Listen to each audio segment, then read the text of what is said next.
With love, all kinds of creative action takes place.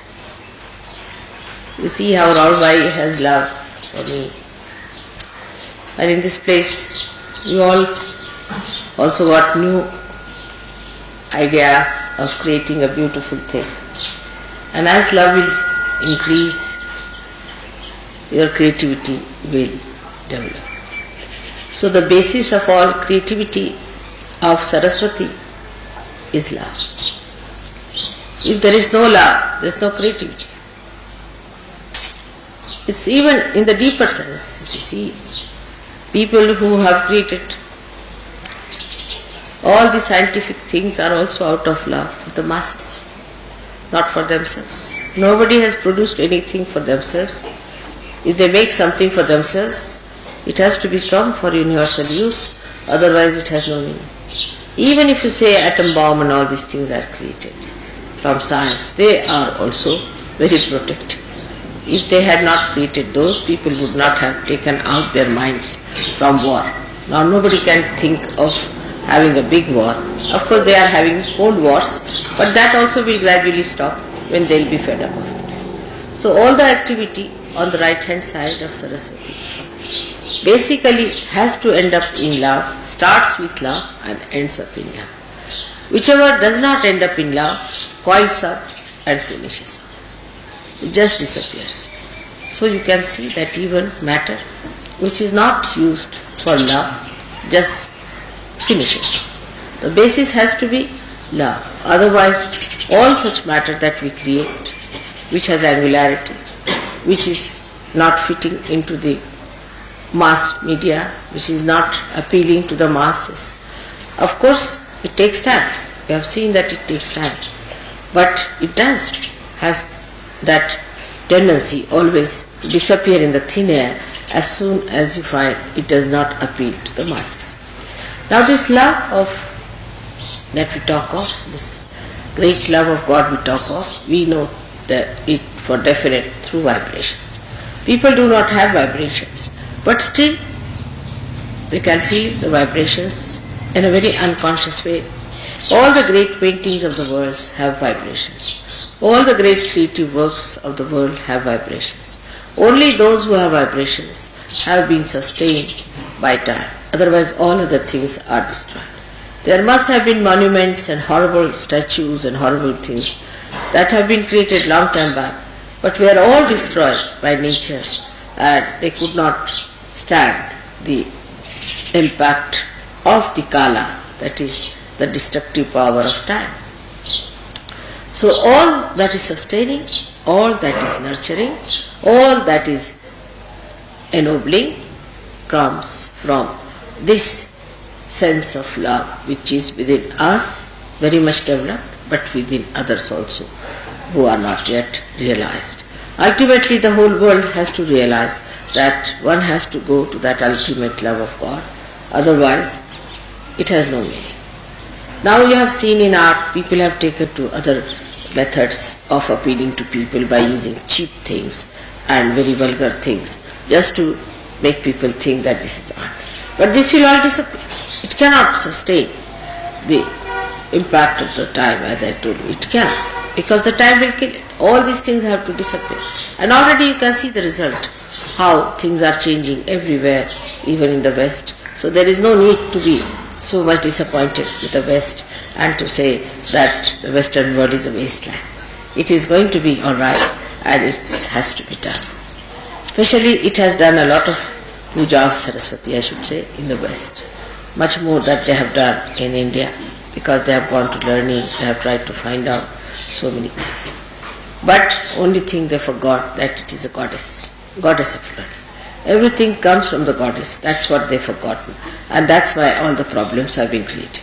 If there is no spirit in your learning, if there is no source of the goddess in your learning, then it is absolutely useless. If they had realized that there is the spirit that is working it out, they would not have gone that far. And that's what I was warning the Indians all through, that you are now taking to industrial revolution in a way. And to avoid all the complications of industrial revolution, you must try to know the Spirit. If you do not know the Spirit, you will have the same problems as these people have, because they are also human beings, you are also human beings. You will go the same way, at random you will run, and there will be problems, the same problems as the Western people have. Now, Saraswati's blessings are so many that one cannot describe in such a short time. And the Surya has given us so many powers that it is impossible to tell them even in one lecture, even in 10 lectures.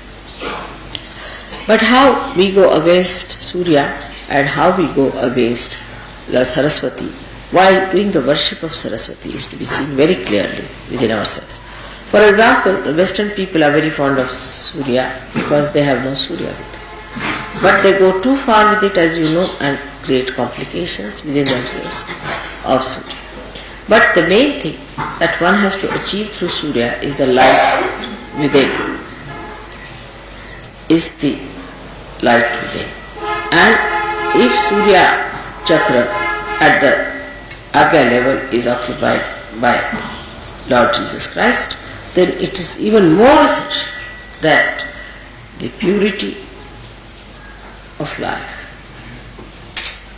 what we call niti, is the morality of life. The morality itself has become very much sort of an argument in the West. People don't have any sense of absolute morality. On vibrations, of course, you know.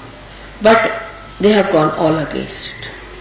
Those who are the worshippers of Jesus, those who are the worshippers of the Surya, of the Saraswati, have all gone against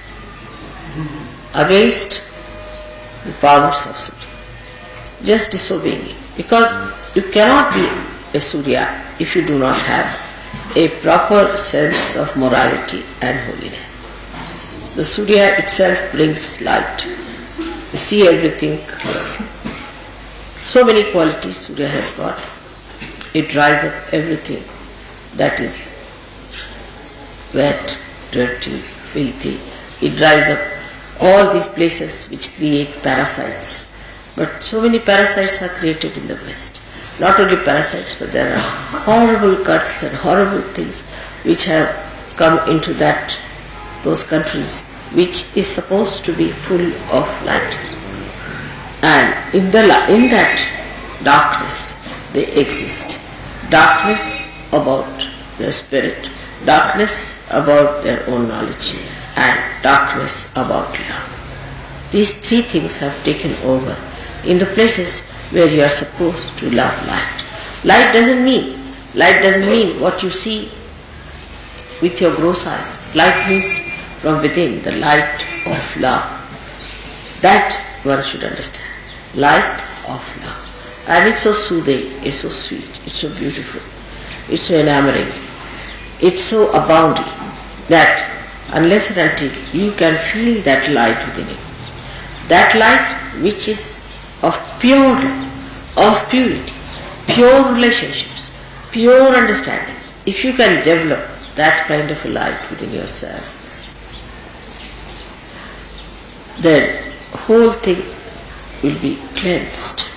Wash me and I shall be whiter than snow. This is what happens to you when you are completely cleansed. The purest form of nature is within us. The purest form of nature is within us. Our chakras are made out of that purest form of nature. We are the only people who are spoiling it by our mental thinking. Again the same Saraswati's work. We are going against Saraswati itself. Saraswati cleanses all that is impure in nature, while with our brain activity we are spoiling all that. All our brain activity goes against pure intelligence. And that's what one has to understand, that this pure intelligence is not to be soiled by our thinking. Our thinking can make us so bumptious, so ego-oriented, so impure, that we can really eat the poison and say, what's wrong? Just the opposite of Saraswati. If Saraswati is within us, she gives us Subuddhi, wisdom. And that's why to worship Saraswati, to worship Surya, we must have that clear vision as to what we have to be, what we are doing, what filth we are living in, what our mind is getting into. After all, we are here for emancipation and not for just pampering our ego and living with our filth that is with us. So this light should come within us and we should try to rise above our own mental filth which is being created around us. Apart from that, you have to go higher and understand that there is within us a thing called ego. And this ego is false, absolute false. You do not do anything. Actually, when you turn your eyes here and there, when your attention is here and there, it's nothing but your ego is trying to overpower everything. But actually ego is an absolute falsehood, because there's only one ego, and that is of God Almighty, Mahat Ahankara. There is no really any ego that exists. It's a myth, it's a very big myth. Because if you start thinking, you are doing everything, you are doing this, you are doing that, which you are not doing, then this nonsensical ego comes in and you start working it out. It can project in every direction. When it projects forward, it overpowers others, it tries to dominate others, tries to kill others, becomes cruel. When it moves right side, it becomes supraconscious. It starts seeing things which are absurd, which are foolish, which are stupid. When it moves left side, then it starts talking, seeing things, yourself as a big man, as a big Christ, or as a big Devi, or something. They are Adi Gurus and I am very great personality. That's left side. When it moves backwards, that's the dangerous one. When people become gurus, which are ruining other people. When the ego moves backwards, then they become gurus. They themselves have lots of defects in themselves, and they try to pull people into those horrible stuff which is described as absolute narka. That's how is the movement of ego on all the sides. Now, when people try to use their right vishuddhi, that is to talk about themselves, is the worst of all. Whatever type of ego you may have, if you start boasting about it and talking about it, that it encircles, thickens the walls of ego so much that it is impossible to penetrate into that, because that such a person is completely satisfied with himself and he believes that he is true. And once he starts believing into a nonsense like that, is an impossibility. It's an impossibility to penetrate. So when you boast about these things or you talk big, be careful. You see, you know what I am, but how many times do I say I am that? Even if I say once, it makes tremendous vibrations for me. But how many times do I say so? At the most, if you say something, I say, yes, but I don't say that. If I say it loudly, I don't know what may happen, the whole thing might be blasted with me. So, one has to understand that Mahat Ahankara is the one that acts, that works, that really. Sometimes I shout at you, immediately all the bhoots run away. Just once I shout, yesterday you saw all the bhoots that were coughing, they all ran. Yesterday just I stopped. So you should understand that now as you are realized souls, you can also do the same. Use your right vishuddhi to shout at yourself. Now will you please stop boasting? Will you stop talking all this nonsense? Will you stop showing off? Then it will stop. Now this thickening takes place by people who really are active, who want to do something about it. Not that they are not active, they want to do it. But they know only one way is to act through talking. They don't understand that there are inner ways by which you control it much more. Because they don't want to take to that, they take to this talking. And once they take to talking and they talk about it, the whole power flows out. But if they do not talk about it and keep it within themselves, it's alright, you can tell me about your experiences or anything, but if you start telling others, by talking about it too much, then the powers that you have got will be all disappearing gradually. And you will just come down to absolutely lowest level. So one should not too much talk that I have this power, or I see this, or I do this, which is a very wrong thing. I warn you, don't try to show off. You can talk about my powers, it's all right. But don't try to talk about your powers. When it comes, of course, to talk to somebody who is a negative person, or to tell somebody, then you should say that we, not I, we have, some of us have felt this power within us. We have seen people. It may be you only, but you need not say I have. What you have to say, we. Then you become the Mahatahankar. When you say we, yes, some of us, we do. Like in Vegar's book also, I saw to it that he should not have many I's, but he should have we. We think, we do, we. Means the whole collective being, the whole collective organism, living organism of Sahaja. So you should say, yes, some of us have got. That means you put yourself down, but put all others above you. Say, yes, some of us have. I know some people have this. That's the way one should do it. Because if you have to overpower your ego, you must allow it to spread into everybody else. That's how you will make it perfectly alright. Make it spread. We all Sahajogis. We all. But that pride is not there. I've seen that pride is not there. Still it is very individualistic. If you start thinking we Sahajogis, then what happens? That you become one person, one organization. But the person will look down upon other people. Will see that this person is low, that person is higher, that person is there. But he will not think we the Sahajogis, how beautiful we are. We the body of Sahajoga, how beautiful we are. So always think in the words of we. So your ego will become much less, much less, much less. And the same ego which looked so funny and absurd will form tomorrow the Ekadashi. Today's individual ego will merge into Ekadashi.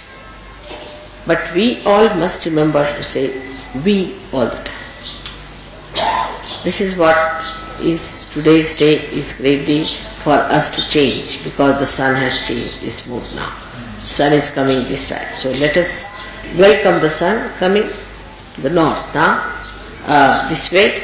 And for Australians to say that though the sun has gone, let us establish the sun, the domain of sun within ourselves. Because sun never disappears from our inside. So that is how we have to take a mood by which we should think of one personality. All of us together. All of us together. And anybody tries to be something separate or different, he'll drop it. I'll drop him. Whatever it will drop it. So you just don't want. Anybody who tries to be singled out or anything, everybody must do whatever they like to nurture the whole, to help the whole, to emancipate the whole, but not to in any way put anyone down or less. Because this is not the way the Sahajoga is. Sahajoga only works in collectivity.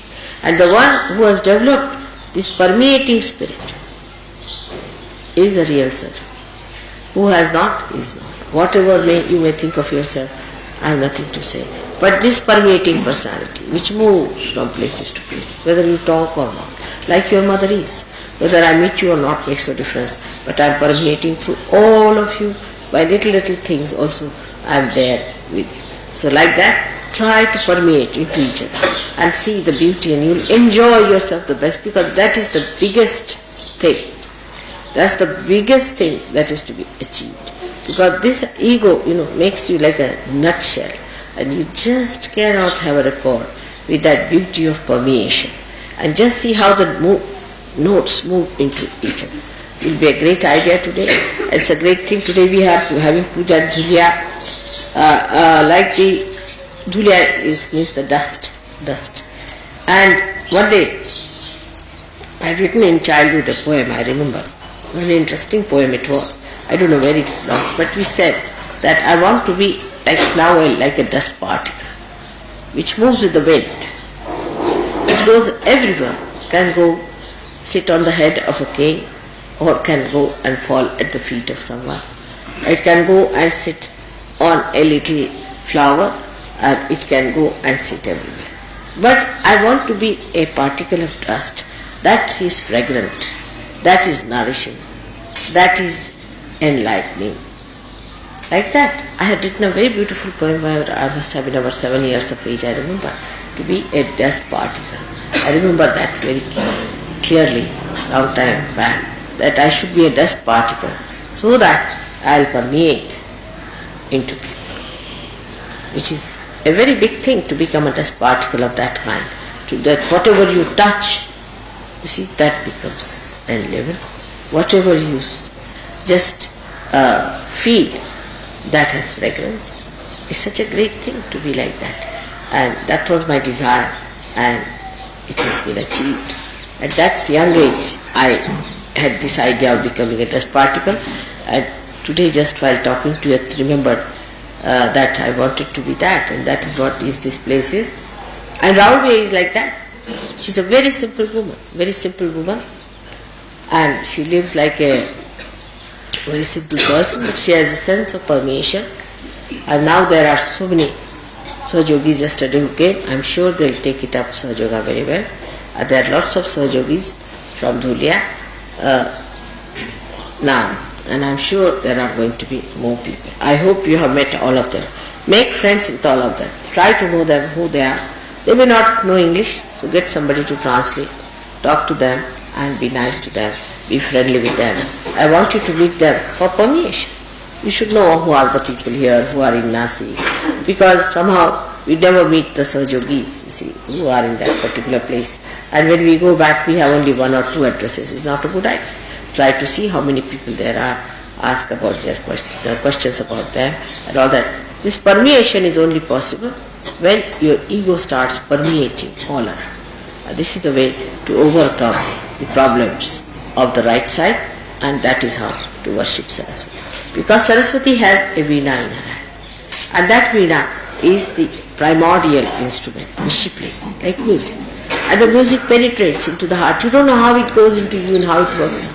And that's how a person who is a Sahajogi should permeate like music into everything.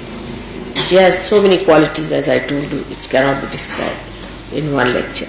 But one of the greatest qualities of hers is that she ends up into subtler things. Like the Mother Earth will end up into fragrance. Music will enter into melodies. Like that, whatever she creates ends up into something later. Matter, whatever she produces, ends up into aesthetics. If matter does not have aesthetics, then it is gross. Like that, everything. Now, you will say, what is water? Water becomes the river Ganges. These are the subtler. So, the matter gets into subtler things because it has to permeate. It has to permeate. So, everything, whatever it is, and the best of all is the air. That air becomes the vibrations. So, you can see how whatever has come out from this matter, from these 5 elements, becomes that subtle thing. Of course, the left side and right side both work it out, because the love has to work on this, and when love acts on matter, it becomes. And that is how one has to look at your own lives to make it a beautiful combination of love and matter. May God bless you. आता धुळ्याच्या सहयोगांसाठी असं सांगायचंय की आता बरेच लोक काल पार झालेले दिसले, आणखी थोडं सिरियसली पण सहयोगात येत आहेत असं वाटलं. तेव्हा धुळ्याच्या लोकांनी मात्र काळजी घ्यायला पाहिजे. राहुलबाईंनी पुष्कळ मेहनत केलेली आहे. त्यांचं घर इथे आहे, तुम्हाला माहिती आहे. तिथे सगळ्यांनी रविवारी सकाळी अगदी व्यवस्थितपणे ध्यान हे केलं पाहिजे. तसंच घरी रोज बैठक पाहिजे. बैठक जर तुम्ही केली नाही तर सहयोगी जमणार. तुमच्यावर अवलंबून जितकी तुम्ही बैठक कराल, जितकी तुमच्यामध्ये गहनता येईल, तितकं सहयोग वाढणार. जर तुम्ही स्वतः मेहनत नाही केली तर सहयोग वाढणार नाही आणि तुम्हाला एक सहयोगाचा काही लाभ होणार. म्हणून रोज अगदी न चुकता सकाळ संध्याकाळ बैठक ही पाहिजे. सकाळी जरी थोडा वेळ असला तरी संध्याकाळी व्यवस्थित आरामात बैठक पाहिजे. हळूहळू तुम्हाला आश्चर्य वाटेल, तुमच्याजवळ पुष्कळ टाइम वाचू लागेल. कारण बाकीचं तुम्हाला काही आवडणारच नाही. इकडे जायचं तिकडे जायचं, गप्पा मारायच्या, फालतूच्या गोष्टी तुम्हाला काही आवडणार नाही. नको रे ते असं उगीच्या गोष्टी करत राहतात. उगत तुम्हाला वाटते काय बघून राहिलेत सगळे बेकार जे लोक, यांना काही समजत नाही, उगीच आपला कशाला इथे वेळ घालवायचा. तेव्हा तेही सुटू. आणि त्याच्यानंतर मग तुम्हाला आश्चर्य की जसे तुम्ही जमू लागला, जसे तुम्ही मुळात जा. मुळं 2-4च असतात, पण ती जेव्हा खोल जायला लागतात झाड वाढू लागतं. असा सहयोग वाढताना तुम्हाला दिसेल. म्हणून माझा तुमच्यावर अनंत आशीर्वाद आहे. काल मी धुळ्याच्या लोकांना खूप समजावून सांगितलंय, पण तुम्ही सगळ्यांनी खूप मेहनत केली पाहिजे, खूप पॉझिटिव्हली राहिलं पाहिजे, म्हणजे कार्य होणार. बरं झालं.